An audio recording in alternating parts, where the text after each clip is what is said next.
Hello everyone. Today we again start with a quote and it says, "Do small things with great love."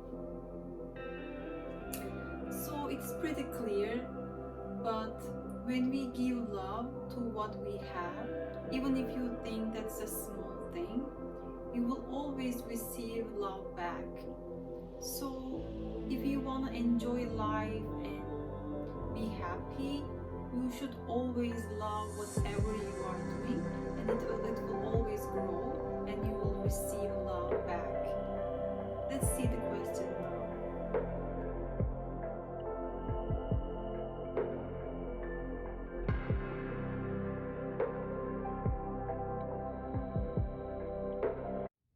All right. So, uh, so we have a piston cylinder device, and the question says it is insulated. What does it tell you? When it says insulated, what does it tell you? That means there are no heat interactions, right? So there is the piston cylinder device contains water and saturated liquid state, and it is 4 liters, and there are some energy interactions going on. The energy interactions are, the question says there's a paddle and the water is stirred, so there's shaft work getting in, and there is also a resistor placed in the water, so there is electric work getting in. So if we look at these type of energy interactions, how many energy interactions are taking place in this problem? So it is very clear there is an electric work, and very clear there is a shaft work, but what about there's actually another one? Can you guys see it? Yes, you guys are right. There is also boundary work, okay?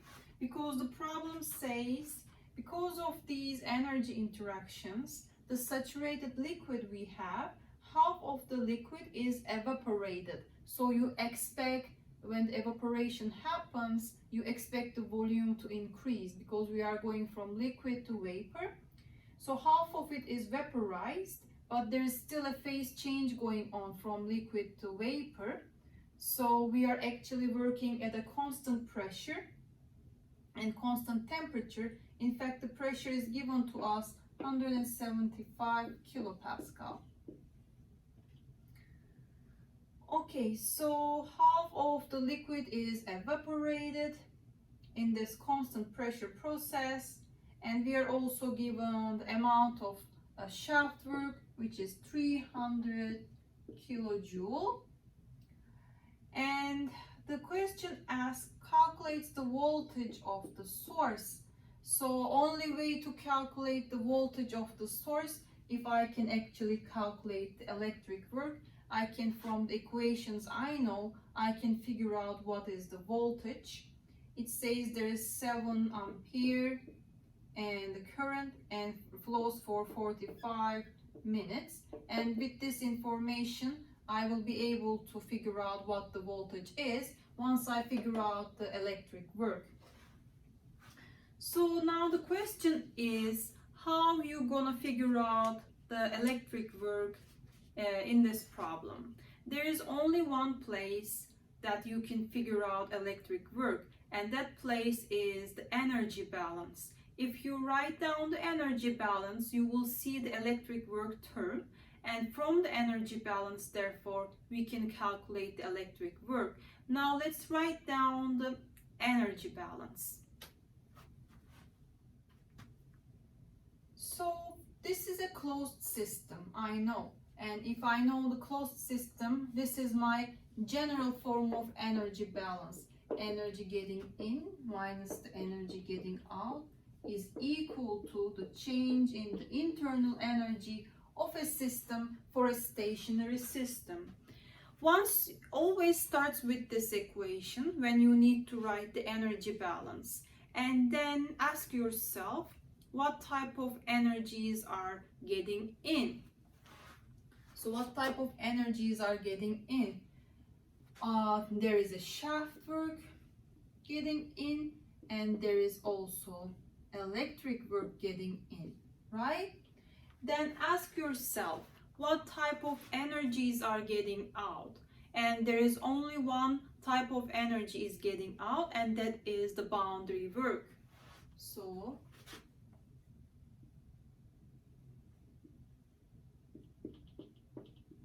since this is an insulated system, there is no heat interaction.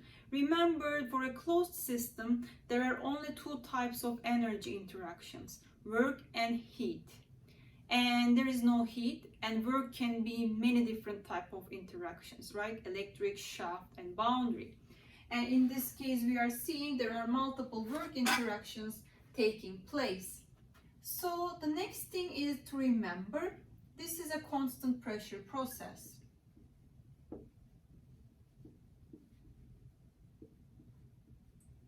So if the process is a constant pressure process, I can actually combine this boundary work with the internal energy change and write it in terms of enthalpy change. So what I can do, I can rearrange.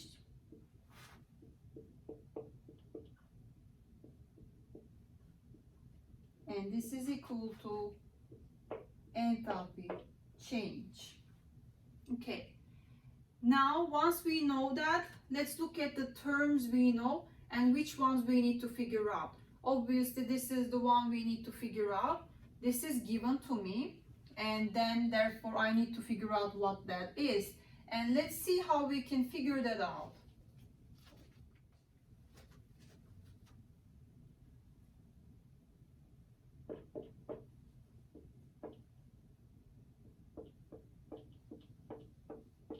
Instead of delta H, I can write mass times specific enthalpy at second state minus specific enthalpy at first state.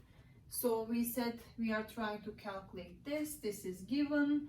Now I need to calculate this. Do I know the mass? I need to figure out the mass.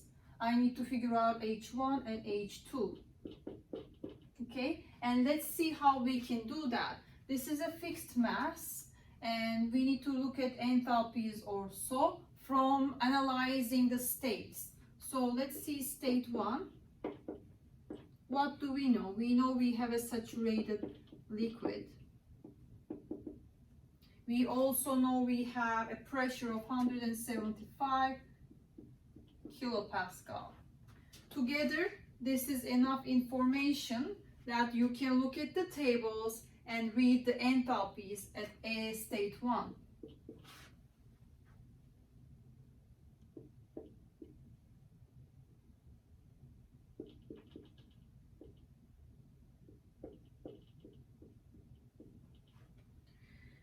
Well, I can also read the specific volume.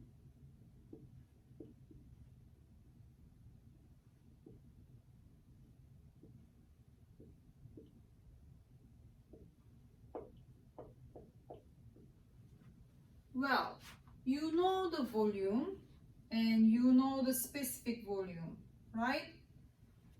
These will pretty much give you an idea on how to calculate the mass, right? Because if I divide the volume to specific volume, meter cube to meter cube per kilogram, you will end up with calculating the mass in kilograms.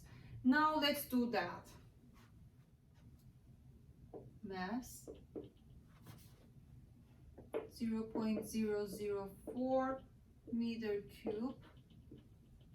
It was in liters, but then I had to convert to meter cube, and this was the specific volume of the saturated liquid.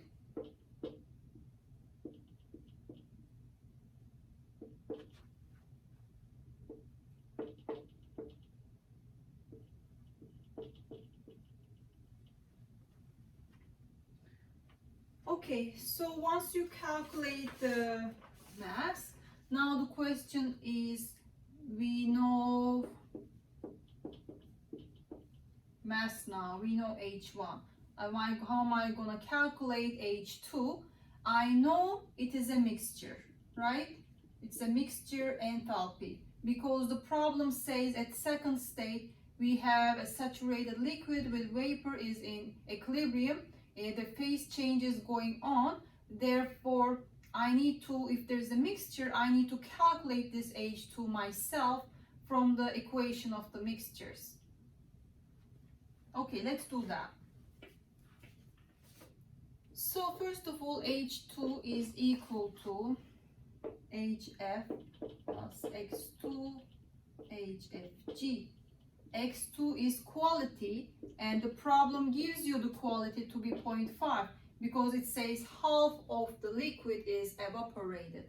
So you know this. And these are from the tables you can easily figure out, because at that pressure, what is the saturated liquid and what is HFG, saturated liquid enthalpy, and what is HFG, you can figure out from the same table, and then you can calculate it.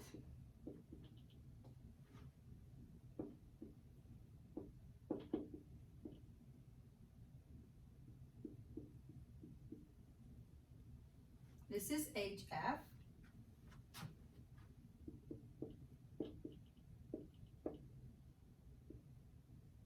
HFG is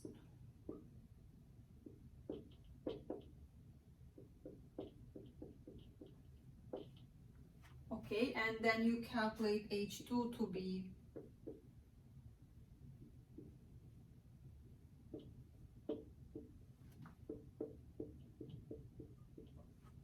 so we now know H2, H1, and M.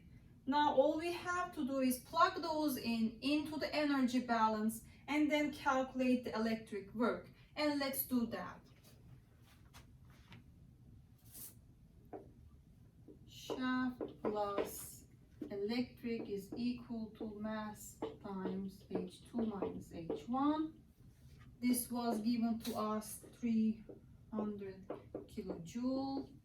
This is what we try to figure out. Mass is 3.784 kilograms, and H2 is 159. 3.6 minus 4.47, 7.1 kilojoule per kilogram, and you calculate the electric work to be 3,887.34 kilojoule. Now we know electric work. What is asked is the voltage, and we know how they are related. Electric work is equal to voltage, ampere, and current times delta T, time change, right? So through this equation, we know this one and that one, then we can calculate this one, solve it for the voltage and calculate it for the voltage. Let's do that. Actually, there's some empty space here where I can do it. Voltage is equal to 3,007 kilojoule over 7 ampere times 45 minutes 60, this way it's seconds, but you need to end up with the voltage unit, right? So you need to multiply this with a unit conversion ratio, where 1000 voltage times ampere over, it's equal to 1 kilojoule per second. This way seconds are gone, kilojoules are gone, ampere is gone, then you end up with a voltage unit, okay? And from that, if you calculate this, what you're gonna find is your final answer. It's gonna be 205.68. Alright guys, this was a long problem, but I hope you guys understood. Always start with the energy balance and figure out which terms you know and which terms you need to figure out, and plug in the ones you know and you can figure out, and then calculate the remaining one, and from there you can always solve what is the problem is asking. Thank you. See you next time.